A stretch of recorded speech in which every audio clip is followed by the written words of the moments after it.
I love the name Untangled. It's one of those things that I wish I had thought of that. Yeah, I mean, like Elaine and I are not marketers. It just was like that. It just kind of popped out, and we stuck with it. So, marketing by luck. If you fire hose it long enough, then one of those is bound to stick, right?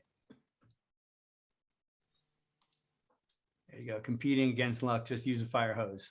Well, not sure if everyone's sailing, but I'm always very impressed with how quickly a rope gets entangled. If you just, for 1 second it does something, and then it takes 10 minutes to take it apart. There you go. Yes, exactly. Where you have that knot in your shoelace or something. Like, how did this knot get in here? All I did was take off my shoes, and now it take me 10 minutes to untangle the knot. Yeah. We did get tangled up here a little bit in jobs to be done. Although it's not that complicated. I know. I don't know. I think it got overcomplicated, but it's actually not that complicated, isn't it? Well, yeah, it's this weird combination, I think, where everybody immediately kind of gets it once it's explained well. Right. Yeah. But still there is a world behind it. Like exactly its application, it really can explode. But the basic thought is so I know. To the point. Yeah. Like, right, exactly. And it's easy also to describe as design thinking. How might we untangle job to be done? There you go. To be simple, something like that, right? All right. So we got hi, CJ and Scott and Eugenio. Eddie's here, Joel, Jenna. Yeah, we got a nice crowd today. It looks like we got about 20 people on. Cool, thanks. My colleague Elaine is not here yet, but in the sake of time, I'm going to get started. Elaine was caught up in another meeting. I think she was actually doing some research. So I'm just going to keep my eye on the guests as they come in. But I'm going to say, let's get started. All right. So welcome to Jobs to Be Done Untangled. My name's Jim Caldbeck. I am the author of the Jobs to Be Done Playbook and also co-founder of the Jobs to Be Done Toolkit, along with Elaine Matthias, who my business partner and I, we run and sponsor the Jobs to Be Done Toolkit. Here's what we got planned for today. Just a couple of quick updates on the toolkit, but we got Yann Wermuth. Did I say your name right? Sounds about right. Say your name, please. Wermuth. Wermuth. Okay, a little bit more but you R do there. speak German, no? I do speak German. That's why I didn't get the R, though, the way that a Swiss person would get the R. So. That's North German. Right. Wermuth. Yeah. Well, hi, everybody. Thanks for having me. Yann Wermuth from, he's a partner at Venbridge. I'm going to talk to Yann for a little bit, and then we're going to open it up to questions. So everybody, pop your questions in the chat as we're going along. And that's it. Just wanted to point out, we do have, again, through the Jobs to Be Done Toolkit, we have monthly or every other month, I wanted to say, we do workshops, live workshops, and Hernan was just in our last session. We do these Jobs to Be Done Untangled sessions every month. This is a free community call, but we also have an online course. So there's an online video course there with 5 modules. I think it's about 4 hours of videos plus some downloads that you can sign up for. And then we've just added this idea of watch parties. So you can sign up for the online course, but then we have these watch parties where we'll watch the videos together. Elaine runs those sessions. So tell your friends about that as well, too, the online resource, because then you can learn at your own pace. Next Jobs to Be Done Untangled is March 29th, same time. We like 12 p.m. here, 12 noon Eastern time. We can include the Europeans and Californians easily enough as well, too. And we do record these sessions and we throw them up on our YouTube channel. Yeah, like I said, ask your questions in Zoom. We're going to speak to Scott. Scott, to Yann. We had Scott on as a guest already. I'm going to speak to Yann for about 15 or so minutes, 15 or 20 minutes, but then the rest of the session. So for a good half an hour, I'd love a lively discussion based on your questions, and we'll have you come on and ask Yann your questions directly. All right, so let's dive in. Special guest, Yann Wermuth from Venbridge Partners. Yeah, he's a partner at Venbridge. Growth Architects. That's something I want to get into a little bit, the word growth there. But first of all, before we begin, Yann, just tell us a little bit about yourself, your background, and the type of work you do there at Venbridge. Yeah, so, well, first of all, thanks for having me. I really enjoy those kind of things where jobs to be done, people just get together and talk about it. So that's very lovely of you having me. Well, about myself, I have a kind of a, well, let's say not a business background per se. So I've been working with jobs to be done for over 12 or 13 years by now. I've been at Vanbridge for the past 10 years. My background in terms of my university and so on. So I have an MA in social sciences. So I have a master's degree in philosophy and cultural analysis, is what it's called. And if everything goes well, I should have a PhD by the end of this year into philosophy. So that's kind of my background where I'm coming from, but I've always lived in these kind of two worlds of the academic world and then the business world, where I do projects with Vanbridge. And Vanbridge really, I mean, it was founded by my business partner, Beat Walter. He founded it some 20 years ago. And it was really coming out of this idea of bringing the customer focus and really the customer into, well, anything that relates to growth, really, and that's where growth architects comes from. Right. So this idea of we kind of build the customer into your growth project or into your innovation projects. And Jobs to be Done has always played a major part in everything we do. It's kind of our basic DNA of how we approach and think about things. Today, so Vanbridge has a 20 years history, but today what we mainly do is kind of two things. So either we do turnkey projects where we really bring the customer focus into an innovation project or a growth project. So that can be a new service, new product, or entering a new market. Or then we do it in the second part, we do Jobs to be Done coaching. So where we kind of, we enable teams, so be it UX teams or other teams, to apply our process of how we apply Jobs to be Done, which we call the customer-focused innovation, which is, people in here probably will know ODI, and it's kind of a tangent to that, or we have worked with strategy for a long time and kind of developed our own approach based on this, where we do this coachings, enable teams to actually apply that process by themselves. Great. So that's about it. Just to clarify, at Vanbridge, most or all of the consulting projects that you do, you're using Jobs to be Done as that's the basis of your consulting, correct? Well, in most of them, yeah, not in all of them. So what we have from the client side, we say we have the big, larger international companies plus startups. And sometimes there is aspects where Jobs to be Done doesn't make that much sense, but it's at our core. So in our real major core offering is kind of a process that we have refined and developed to apply Jobs to be Done, which is kind of this is CFI methodology. Gotcha. And so the word growth there, I'm a little bit allergic to that term, because I think, no, not in your context, in the context that it's often used, and it's often confused with what I call growth hacking. Right? Okay, so very often when people talk about growth, they think about stepping on the gas with marketing and sales. Yeah. Right. And then there's this thing, growth hacking, right? Where you're optimizing your top of the funnel and you're trying to convert leads. And I've heard before, Jim, you don't have a growth mindset. And really what the person was saying is, I don't have a growth hacking mindset. Because I'm thinking in Jobs to be Done terms as growth as like foundational growth, like is your innovation the thing that people want and to adopt, not how do I optimize eyeballs on it, right? Later on, right? And I think that when you guys say growth as well too, you're talking about that growth through innovation, right? That type of growth. Yes. So how do you find opportunities for growth with Jobs to be Done at Vanbridge? Yeah, so I think I completely agree on. Okay, and then now I understand why you react to that word. Yeah. So there can be what we could call innovations that are just based on marketing, on how you kind of trick people into, but that's not our core belief, and I think it wouldn't align with the idea of Jobs to be Done itself. I mean, what if not bringing real value to your customer is the idea of Jobs to be Done. Right. So that is for us kind of at the core. So what we believe growth is a result of actually delivering great products and services. So growth is, and we understand it not only as a kind of a bottom line growth. Yes, that's nice, but that is the reward.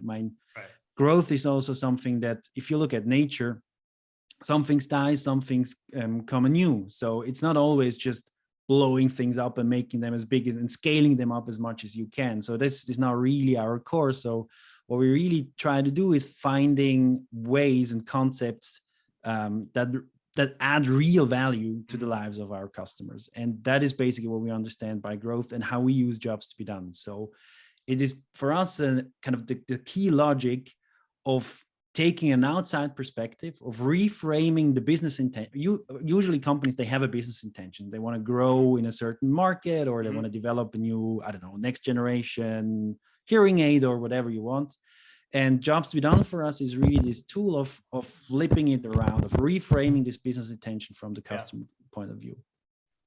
So how do you do that specifically? How do you find these opportunities from growth from that perspective that you just framed? So we have a process that runs in 4 steps, and these 4 steps are frame, discover, spin, and develop. And for each of those, we have developed tools to apply it, actually. So different tools to apply it. And what it basically means is at the very beginning, we have to frame the job to match that business intention that I mentioned. And that's actually a crucial part where we developed what we call the job hierarchy. I think you have something very similar, and there's where I immediately connected also in your book. Exactly, yeah. Where you have to frame your job. You have to align the job you want to innovate with what actually is your business intention. So that's basically framing. Then discovery is 2 parts, which is very similar to ODI. It's the qualitative interviewing. So really interview customers, real customers, and then validate the insights in a quantitative way. And then spin, then we turn into the solution space. So framing and discovery is really solution agnostic. We don't care about it. It's about needs. We want to understand what are the needs and what are the unmet needs in the market. And then we turn into the solution side, where we have added a conscious phase of which we call spin, which is that phase where we say you have to have either workshops or other tools to really take an idea or a strategy or a set of ideas and spin them towards the customer need. Right. And there we have different modules and workshop formats to actually do this, because usually what has happened in the past is we bring some results from the market, we show what the pain points are, and then it kind of dies off or it gets forgotten. And we need companies to start working with the results to make sure it gets implemented, or at least to kind of that there's a higher chance of actually being implemented. And then what's the last phase after spin? Then that's develop. That's the part where the companies start to really building the concept. Usually there we help by defining the value proposition. So what is really the value proposition for our customers? And then usually it phases out. So then at a certain point, companies, they just develop the product itself. We usually stay on as what we call kind of customer advocacy, because the customer very, very quickly, because they don't have a seat at the table, and very, very quickly they get ignored again. And sometimes we accompany companies really down to the launch as what we would say customer advocacy. So we stay in there so that each of the meetings and the decisions, what we learn about the customer really stays on and keep the development on track. Did I get the right labels there? Frame, discover, spin, develop? That's exactly right. That's exactly right. And correct me if I'm wrong, but it's that discover phase that is very ODI-like. Is that correct? Where you're looking for unmet needs and prioritizing those quantitatively. Is that right? I think that's rather fair to say. We have we can go into a lot of detail if you like, and on how we tweak the approach. But I think, everybody who knows ODI will immediately recognize what we do there. And we're standing there on the shoulders of giants, as we were. But we have tweaked it in certain ways and kind of adapted it to our needs, because we felt sometimes ODI is very, very heavy, very, very strict. And we found ways of kind of making that much more agile and much faster. Right. I actually don't want to talk about those differences. I want to talk about spin, because I think spin is where you diverge from strategy. And full confession here on my side, I actually mentioned it in the end of my book. I worked on a design team, because I used to be in design and innovation teams, downstream from a strategy and ODI project at a previous company. Oh, yeah. So, and I was very far downstream. So I wasn't involved in the ODI effort, but I got handed down what we were supposed to do. And I couldn't do anything with it at my end of it, because I didn't understand it. It wasn't at the right level of granularity, and about 1,000 questions about it as well, too. Yeah. So it was basically a thing on a PowerPoint slide, and they said, here, go build this. But that wasn't nearly enough information that I needed to know how to actually go and build that with the product, the managers and the design team and the engineers. We had front end engineers and back end engineers trying to figure out what do we do with this, and the project fizzled out. So I think, correct me if I'm wrong, but spin is kind of the antithesis of that, or at least fighting against those forces of evaporation, because you can have this evaporation that happens inside of a large organization, right? No, you're exactly right. And I think, tell us about spin. Well, I mean, more and more companies also, they started working in very different ways. I mean, I think the approach you're describing, there are still some companies that work that where it just says, okay, you get handed down a report and now go work on it. But I mean, that's, even as an engineer or whatever, that's not what you want to do. Kind of, it's not just getting handed down. And spin is really about kind of saving that I mean, bridging that gap, as it were, really from the insights that we learn in the market to actually making sure or increase the chances that they get worked with. And spin is, I mean, in all of our steps, so either in frame, discover, or in spin, we invite everybody in the company, or as many people as we can, to actually participate, to exactly avoid this from happening, to exactly avoid that people just get handed a slide and they have no clue what to do, or it's not at their level of granularity. So that's why framing is so important, to getting the right kind of altitude, so that you can actually at the end get something out that is that's actionable. And so spin, sorry. No, go ahead. Well, spin is actually the one of the key things that we do in spin is we get people to, I mean, it's the very basic logic is, on the one hand, on the one perspective, you have customer needs, you have their pain points, and from the other side comes the ideas or concepts that you have. And now you have to make each of the concepts work, kind of address a pain point, an unmet need, if you can. And that we do in workshops. And if you can't, for example, then it's clear that idea needs to be deprioritized. Or another outcome can be, I mean, we have all these ideas, we have all these pain points, and we see 2 or 3 of those pain points are not addressed by any of our ideas. So then you actually know, okay, that's a blind spot. We didn't look at that before, let's work on it. And we try to include everybody that later on has to develop it as early as possible in the spin, in all of our process, or at least in the spin phase. Yeah, that's great. And I love the word spin too, because I thought you would react to that one, right? What's that? I mean, you could react to spin in a negative way. You could. But when like, if I were to spin around, I'd be disoriented. Or I think of a spin cycle in the washing machine, where it's like, let's put all this together and spin it around. So for me, it kind of takes this what could be academic and very sterile, and it says, nope, we're going to spin around on this. And it's like, okay, this is going to be messy, but you're saying, let's make it messy and embrace that mess, because if it's not messy, then you're not going to have in order to have the real impact inside of the client organizations, it has to be messy at some point in time. So let's do this together, and we'll help you guide through the mess, right? The spin mess, right? I mean, it's a people thing. It's right? a people problem. We had a workshop. We had a workshop with it's the Swiss Railway company. So, and they had 400 featured ideas for a new app they were developing. Now, 400 ideas. It will get messy. You cannot, it's unmanageable. And there were, I think, 20 or so developers on this, and it just gets messy, but you have to find a way of muddling through. Right. And it usually is, I mean, we have an approach in our mind of how we can approach spin, but then we also have to work with the company to really make it fit how they work. Right, because different cultures. You can do it. There are companies. Swiss Rail is going to be different than a startup in Silicon Valley. Yeah. Absolutely, absolutely. And you have to really, be approachable. Otherwise, otherwise it doesn't get worked with. Right. You'll get the not invented here syndrome, or any other thing that can happen, and it's just a spark gets lost that shouldn't. Right. Yeah, because there is that human factor, there is that cultural factor as well too. Yeah. This would all be easy if people weren't involved, right? But people are if we didn't have customers and we didn't have people, and you didn't have teams, you would be able to do jobs to be done without any problems, right? Perfect. So the burning question that I think everybody has is everybody in the Swiss Rail, are they all on time? Like, do they all come right at the minute? Because the Swiss Rail is right on time, isn't it? Yeah, the beautiful thing that they did there is they defined being late as within 3 minutes. You always have, So you're not late if you're 3 minutes late.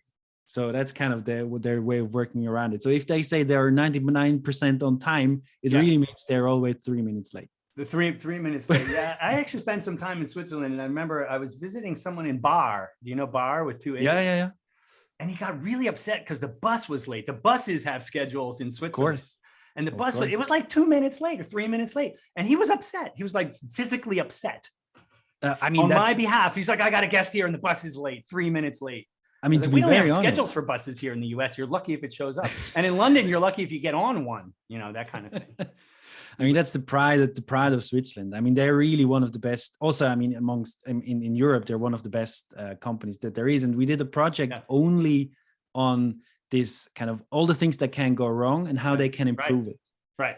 And things going wrong means a 4-minute delay. A 4-minute delay is wrong, right? And that's then there is a major, they have a major issue. So I know you did a webinar with the Swiss Rail as well too. Can you tell us some of the impacts? You can use the Swiss Rail or another company, but since we're talking about them, what were some of the impacts? What were some of the things that came out of that work?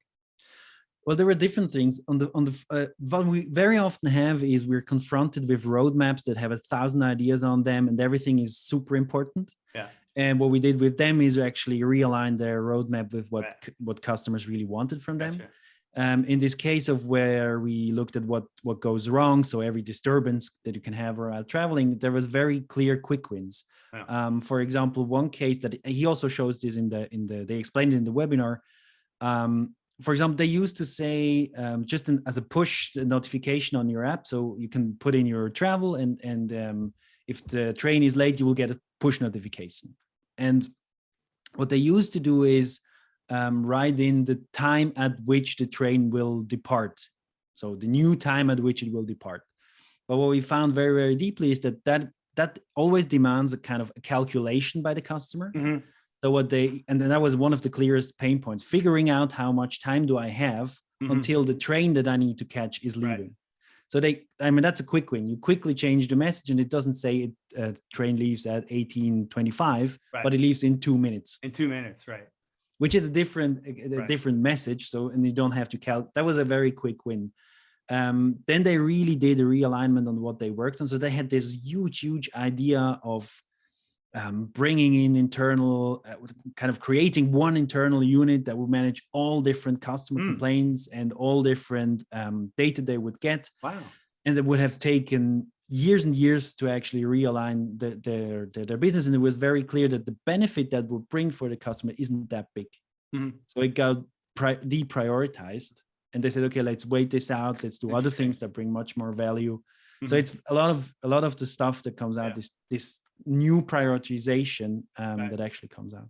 You know what I've always found, and correct me if I'm wrong here, if you've seen anything differently, that sometimes on the client side, on the sponsor, the person who's investing in innovation, that they equate investment level with value. And the more investment, they assume that there's more value. Yeah, because I've heard, even from a UX side, you're like, hey, let's fix the labels on the whatever confirmation page, and then I've heard back, but that's easy. I'm like, but you save so much, but that's a good thing, right? Because there could be a ton of value in easy things. So I find this mismatch of investment and value. Have you ever seen that as well? Well, yes, and very often this also the kind of the idea that what is actually a quick win? Yeah, I think that is also, that's kind of the inverse, right? Where things they believe it's very easy to fix, but it takes a lot of time, and it's not that easy to be honest. It depends I think it depends on that's maybe harsh to say, but a little bit on the maturity of the company. Mm-hmm. We've worked with one of the impacts that you can see right now, I think in the US, is the new Lindt commercial. So the Lindt US commercial, they have a new commercial out. And it's based on insights that we gathered on chocolate. Great. And there they know, you could say, okay, making a new copy, that's something marketing can do. It can be done with a very limited budget. But they spent a year and a half developing that copy, which was based. So they know the investment that it takes, and it depends really on the company. Good. That's a great counterexample. I love that idea. Yeah. Cool. Hey, we're going to go to some questions then, instead of just me and Yann talking here. Let's open it up and let's welcome Elaine, everybody. Hi, Elaine. I made it. I'm so sorry. No, I was running a research session earlier, and so that bumped right into I didn't put this on my work calendar. Elaine Matthias, co-founder of the Job Speed Done Toolkit. I haven't been looking at the questions only because my screen is kind of focused here on my screen share. Are there questions? Should I zoom down to the questions? Yes, there are. So I am the official collector of questions. And let me just, Jim, really quickly set this up for you because Corjan and Wolfram have a couple of questions. So I've listed everything in order as it comes in. Corjan and Wolfram have a couple of questions. Yann Wermuth has a question about JTBD and Agile. So I shared a link to our free ebook integrating jobs to be done with your workflow. So there are some answers about JTBD and Agile there.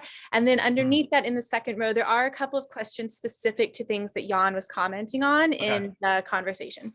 Okay. Where should I start? Should I start with CJ up here? Sure. And I see, CJ, you had a bunch of questions. So yeah, so feel free to not answer them, huh? So would you like to come up and ask the questions?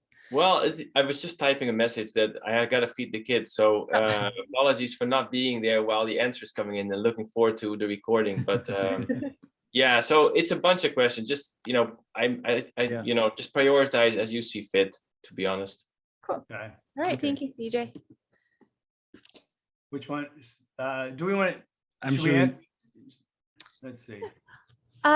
Yeah, Corjan and Wolfram kind of play off of each other. So why don't we start with Corjan's question, and then let's just make sure we get to Anna and Dawn as well towards the bottom. Okay, startups versus corporate. My assumption would be that startups are very connected to the problem job.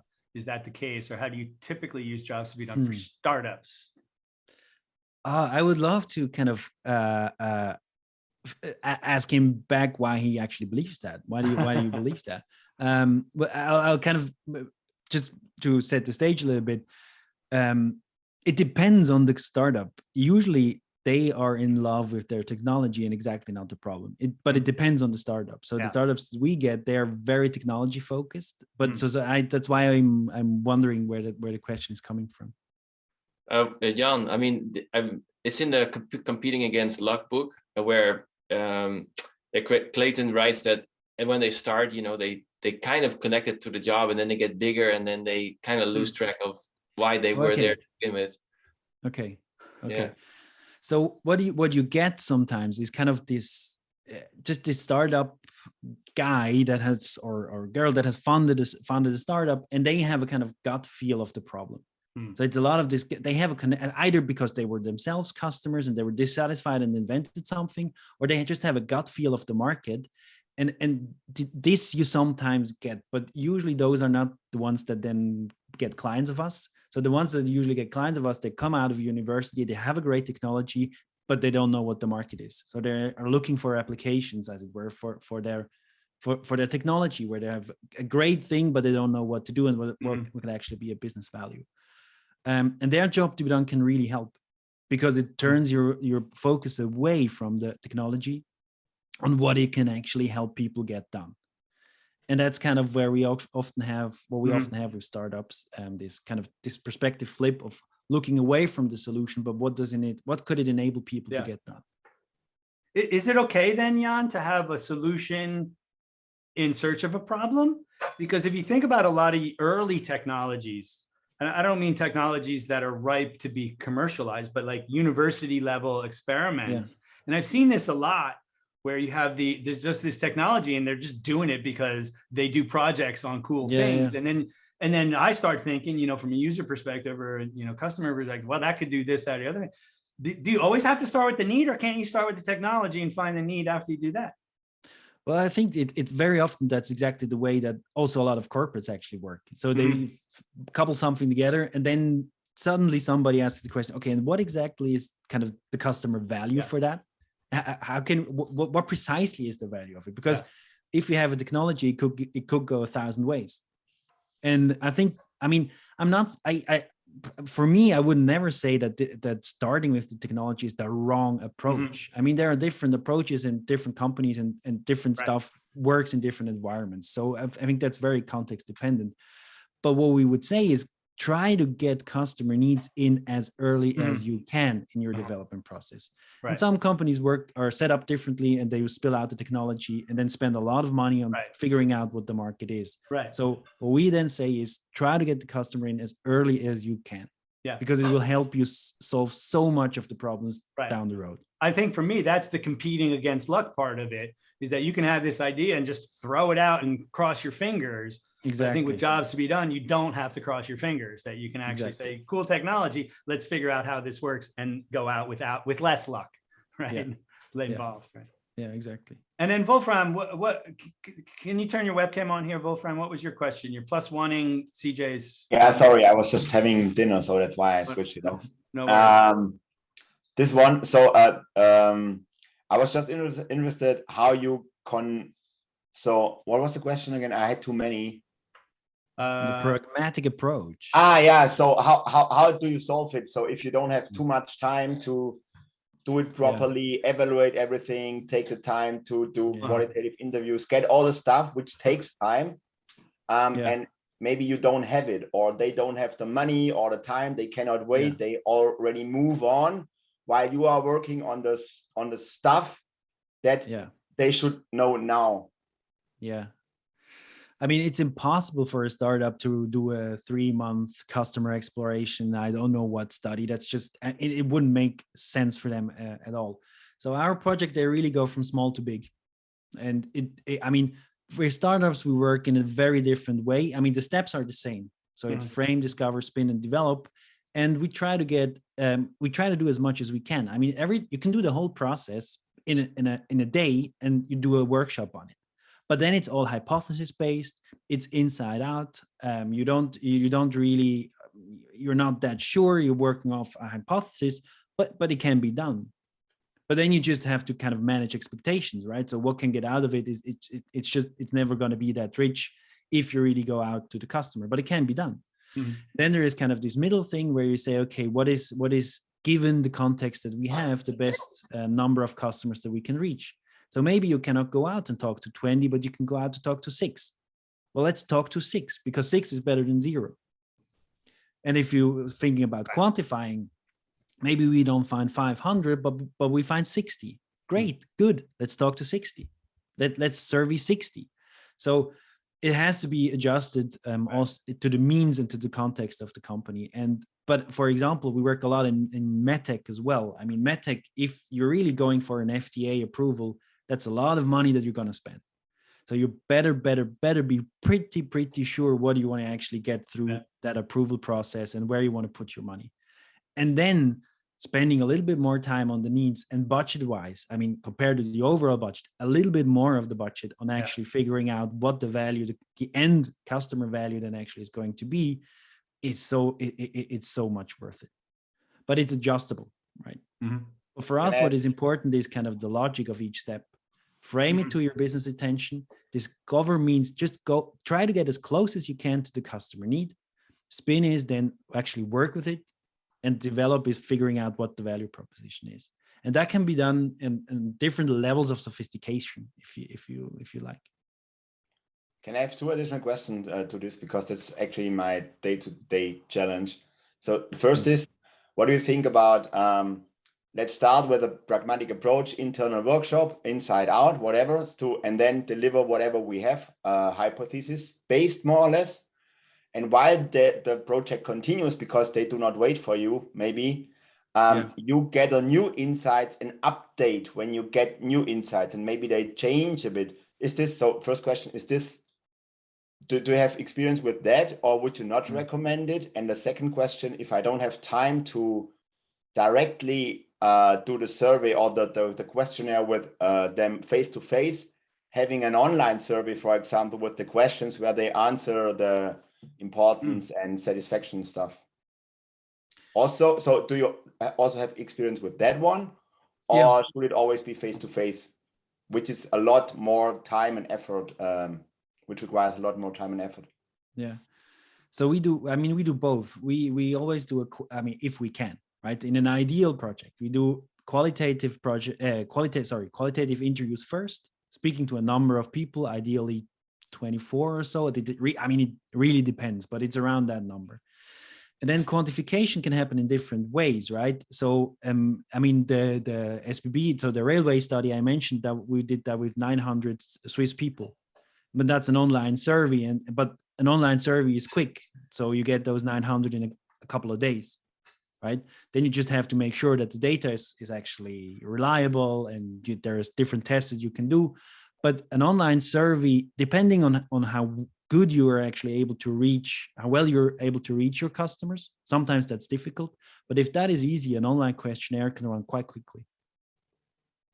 So I hope that helps in a, but on the first part, this kind of updating inside process, I'm not so sure. It depends a little bit on how your peers actually react to that. Because you can shoot yourself in the foot, I assume. So I don't know. We've never tried it that way. Yeah, I've had that happen. Yeah, thanks. Yeah, thanks for that. What we have, just a quick mention, what we have is companies that run tracker studies. So once you can actually have the qualitative stuff done and you have set up a quantitative study, you set up a tracker. So you run it again half a year later, a year later, or a quarter, and then the next quarter, the same exact study, and you see what changed. So we have two companies that actually do this, and that can be quite helpful, but that's kind of a different thing. And then you kind of get a track record of how have the needs actually changed. In some markets, they do change quickly, in others, they don't. So that I would recommend. That's interesting. The other thing that I've thought about, Wolfram, is if you're working on a project and then they start working on a solution, they go ahead of you, forget about that project. You use anytime you have for research for the next project that, you say, hey, let's get together. And then they run off towards the finish line. You're like, guys, okay, you've lost, and just say, okay, I'm going to do this for the next one, because jobs to be done is so foundational and it doesn't change that much over time. And that, what like Yann was saying, you can actually then track it over time. The job map's not going to change. The need statements aren't going to change either. So it's really just about finding that space in between projects where you can do this foundational layer. And once you have a critical mass of that foundational layer, then you can kind of go out and do work with it as well too. And you're doing that, Wolfram. I'm surprised you're asking these questions. He has an amazing foundational layer going on already. Yeah, actually, I was new to that project, and they need to deliver, so they cannot wait any second for me. But this project will continue. There will be iterations, another release, another release, another release. So I said, I'm not the blocker. I'm the new one in the team. I'm not the blocker. Go ahead. We did a quick workshop, pragmatic stuff, as I mentioned. And I want to deliver insights when they have time again. So that's my pragmatic approach, because I cannot tell them, I need to do research for 2 weeks. You need to wait. No release chance. 2, then target release 2, Wolfram. That's my plan. That's exactly. Yeah, that train already left the stations, to use the train metaphor a little bit for more here. Oh, but that was Jan's question, the other Yann, or is that Jan? About agile. Oh, there's not a Yann, another Wermuth, no? Okay, I'm sorry. And Jan Wermuth. Oh, hey, how you doing? Oh, is that Jan? No, that was me. That was you. Oh, yeah, you want to ask your question? Let's see, is she still here? Where you on? No, I guess they left. I guess doesn't look like it. Yeah. I guess they left. Okay, yeah, I was gonna ask about that, because but yeah, a lot of times you have agile teams that are often 10 to 1 in terms of ratio. So you got 100 engineers going, we want to start right now, and a couple people going, no, wait, so just I think it's a similar problem. Within the agile framework. Have you ever, how do you fit into agile specifically then, and spin and discover, how do you see that fitting into agile in particular? I mean, okay, so for me, agile is really then it's a way of how you would approach solution development in general. That's a way of working on a solution, at least for me.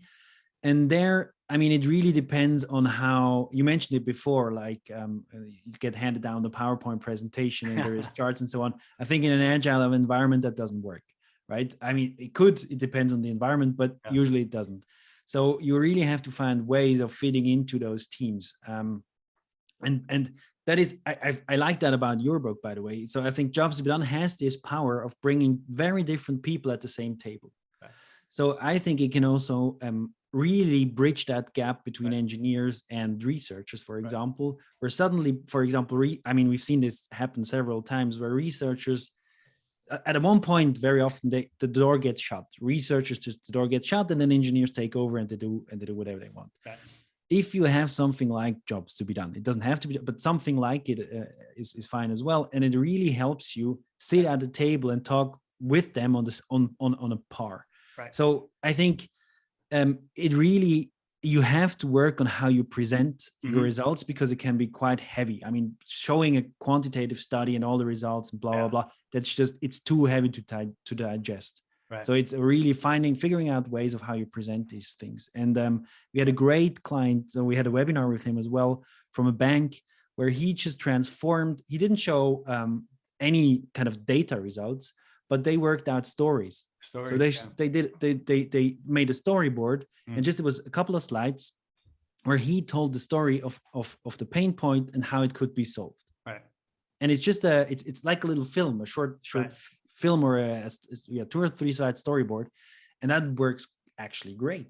Yeah. So it's finding ways of Yeah. of presenting it differently. Yeah, storytelling, persuasion, that Yeah. all plays a role. Yeah. I'm gonna move down here, Elaine. Is that okay? To Anna? Yes, that would be my recommendation. as Perfect. well. Thanks so much. Hey, Anna, are you here? Yes, I'm here. You want to ask your question? Yeah, sure. I was wondering, the spin, is it similar to ideation? Well, yes and no. Well, yes, in a sense that ideation is a part of it.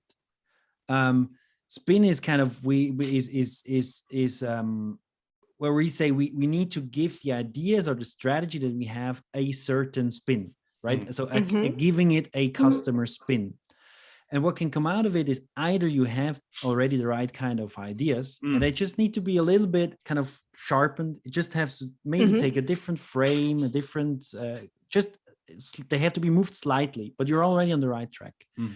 But then what can come out is, and there we would do ideation, is where we say, hey, we have these 10 pain points in the market.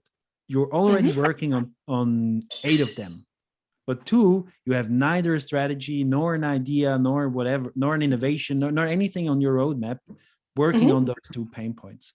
And then we say, here we need to go into idea generation. Right. Here we need to really figure out what can we do and what new projects we could initiate to meet those pain points. Right. So you're there we basically define- mapping solution to opportunities. Yes, the basic logic, we call this pain matching. So the basic logic is, on the one perspective, you have ideas, strategies, whatever, it's a company view. And from up, I mean, I'm saying these 2 directions because we have a tool that is built that way. So where you confront ideas with the pain points in the market, and you basically just match it. So and those could be existing ideas, right? If they're not, then you need to ideate the ideas, but it could just be existing ideas, and you do the. Is it a bit similar to value proposition from Strategizer, where you actually match value map to customer profile? Well, a value proposition could then come out of it. A value proposition could, for example, then a value proposition where we have a framework. I can show it if you. Let's see it. Yeah, that would be lovely. We want to see. I'm going to stop sharing my screen. Specific on them. I don't have a picture. No, that's good. Oh, the host disabled participant screen sharing, so I can't. Oh wait, we can do that. Elaine and I are hosts, or I'm the host. Let me find you here more.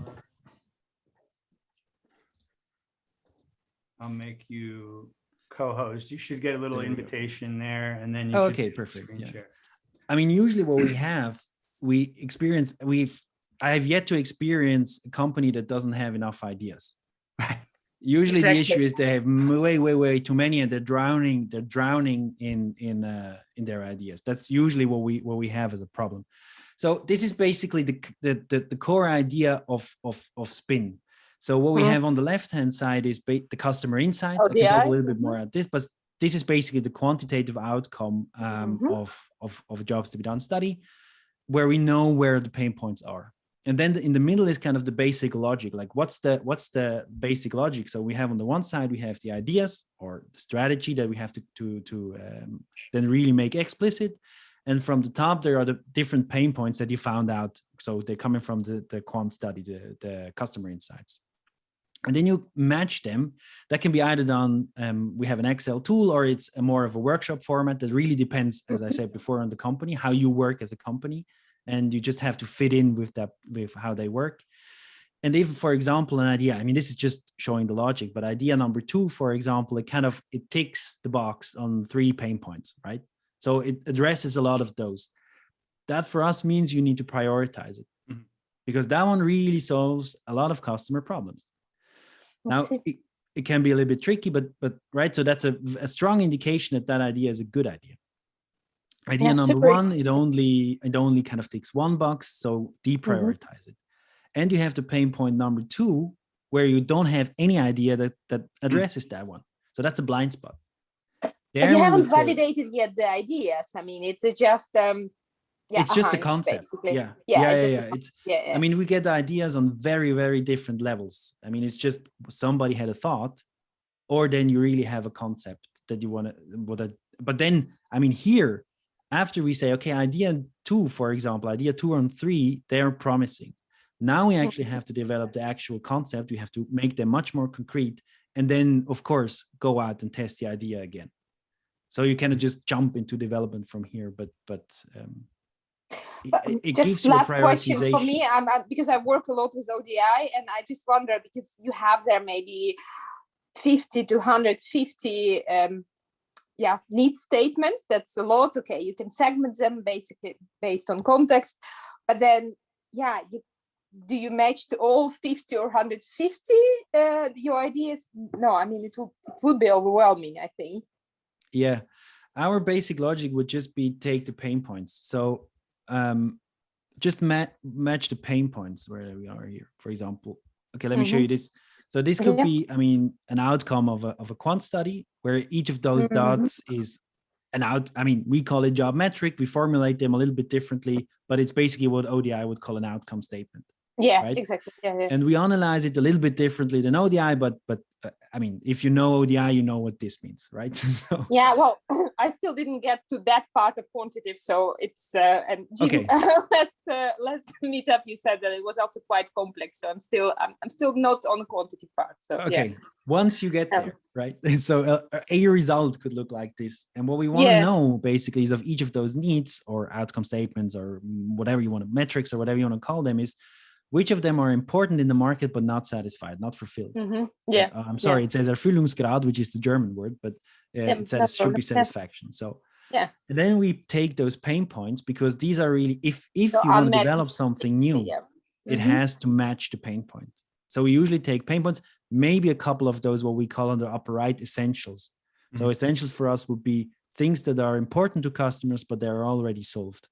Or already solved with the solutions that exist in the market, but they can be important, right? That you have them in the back of your mind, because if you don't deliver on the essentials, the idea is going to flop as well. But usually we focus on the pain points. We take the pain points and just match the pain points with the ideas. So the top of your matrix is going to have 12 to 24 pain points then? For example, yeah.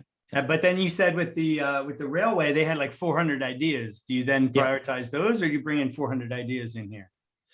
Well, they were working in a more or less agile environment, and you can do an Excel with them, but it's never going to take off. Right. So what we did is we have a workshop format where we do this as a workshop together, where the basic logic is just first you have those 15 pain points, you couple them into themes. So you build themes, maybe 4 or 5, and then it becomes manageable, right? So you make a theming. The same with the ideas. Right. So you put them into buckets. Gotcha. Some of the ideas, for example, especially in the technology or digital is, so of those 400, maybe 100 or so were what we would call enabling technologies.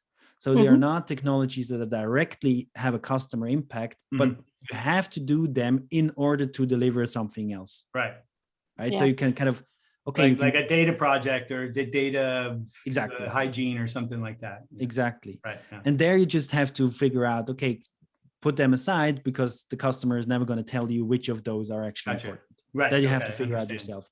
The other 300, you group them and then you build buckets. You build the buckets where they match. Gotcha.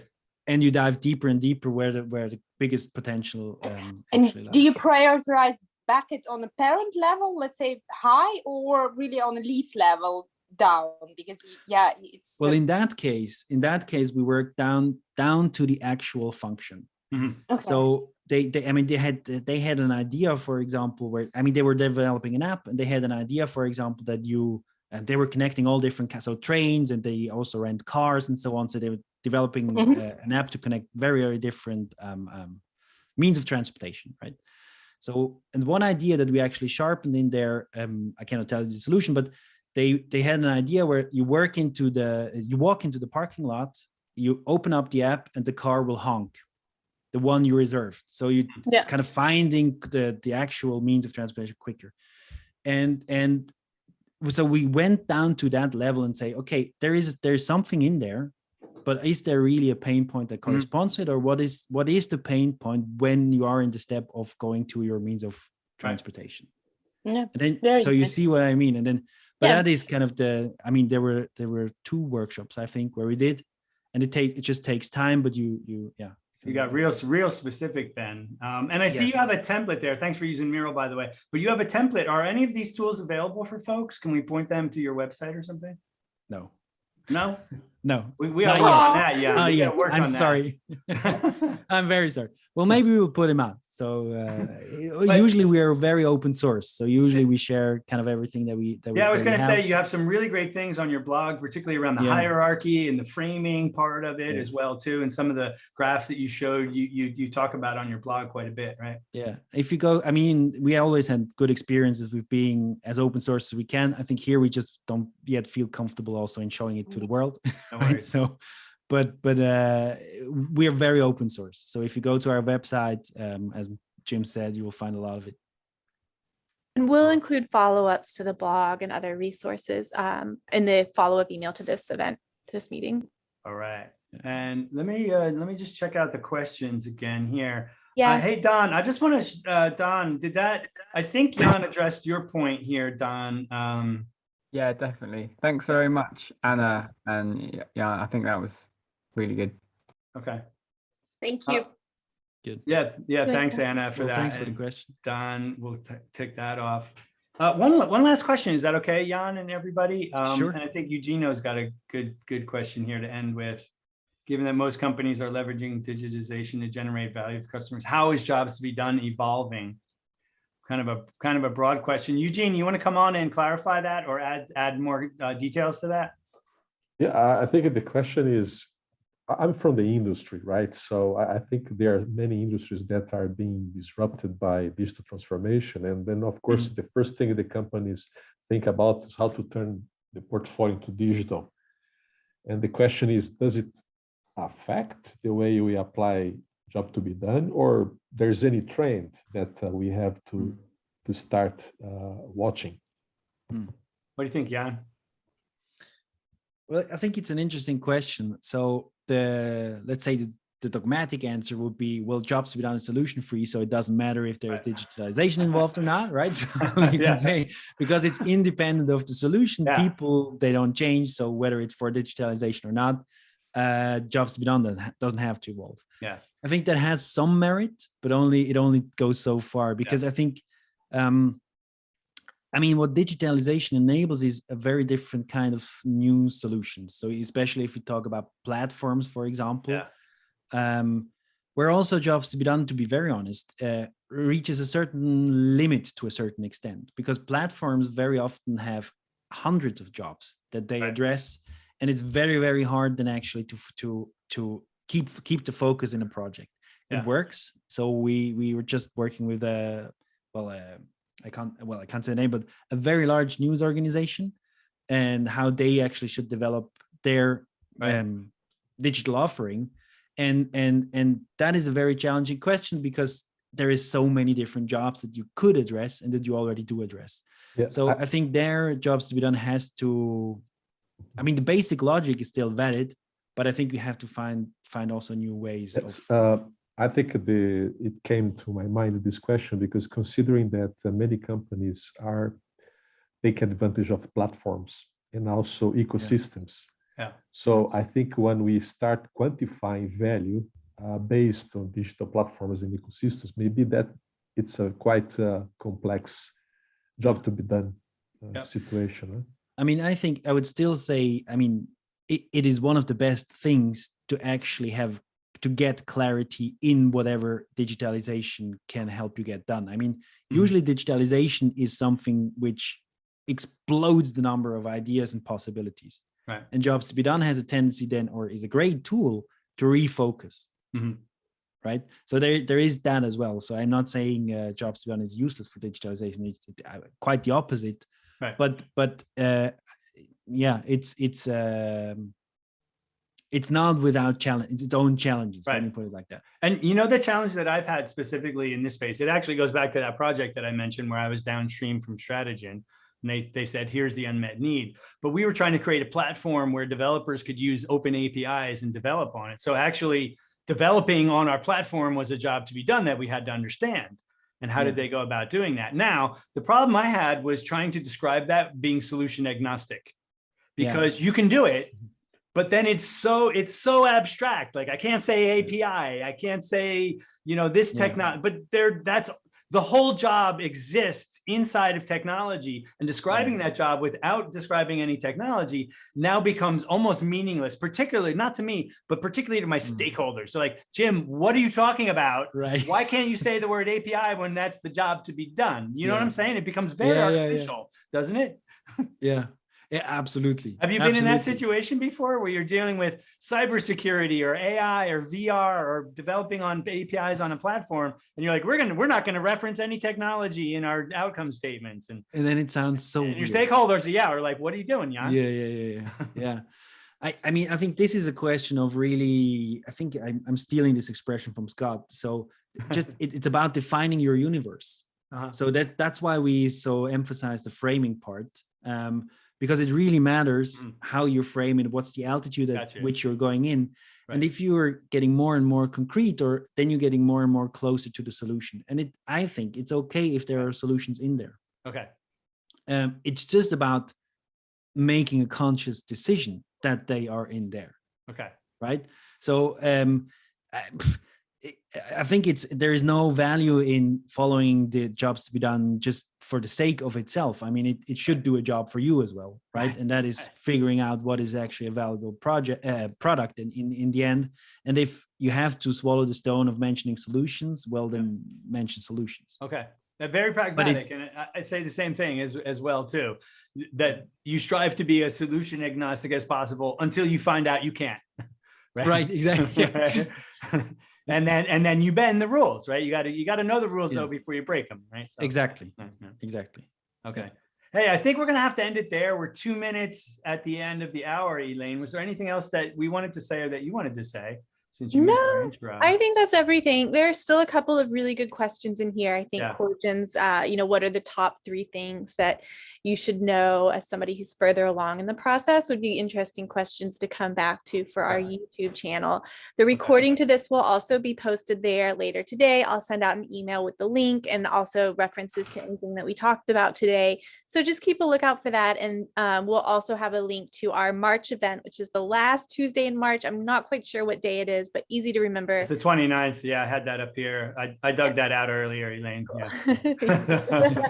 So we'll be back. Our special guest yet to be announced. So we'll let you guys know who our special guest is going to be. But Yann, thanks so much for joining us and for sharing your screen there and showing us what goes on behind the scenes there at Venbridge. It was very enlightening. Well, it was a pleasure. Thank you for having me. Yeah.